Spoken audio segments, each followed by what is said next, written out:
All right. So in the Boston Consulting Group study in 2010, they claimed that the internet economy comprised about 4.7% of the total U.S. GDP, and they projected that in 2016 that number would be up to 5.4%. Do you think that is a reasonable and attainable projection? I think so. I mean, if you just take a look at the gap between them, you're talking about growing, somewhere around 10% or so per year.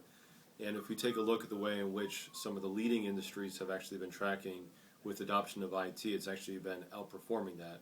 One of the big areas right now is health information technology, which is growing leaps and bounds, partially because of a government mandate that they had to start doing more with medical record sharing and improving kind of the performance of the coordination among the different entities in the healthcare industry.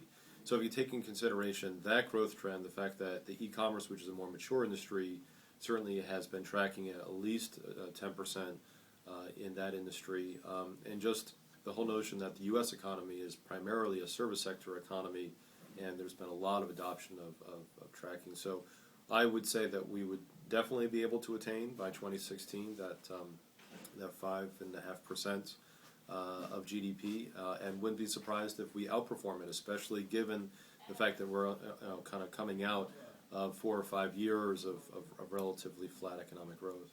Okay. Ed, would you say that there are any in particular negative effects that the emergence of the internet economy has on the total U.S. economy? So I would say that if there have been negative effects, I think we've actually lived through them. One of the things that's really helped us as we've adopted information systems is the productivity of U.S. workers has really gone up.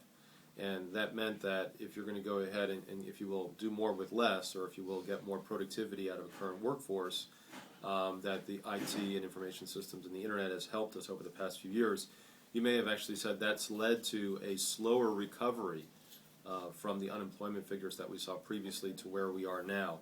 If we didn't have such kind of performance-enhancing features like information technology, we might have actually seen unemployment drop a little bit more quickly.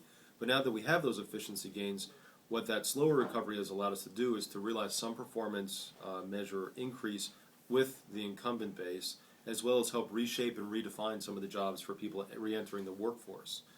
So while they haven't necessarily been unemployed or underemployed, we have many people who now can go ahead and start seeking and finding employment in positions where they can go ahead and hopefully have a higher salary. Okay. And how would you describe the effect that the internet economies around the world have on developing nations? So I would say that still developed nations have the edge when it comes to the internet, and the U.S. has really been a big exporter of information technology, information systems, and processes.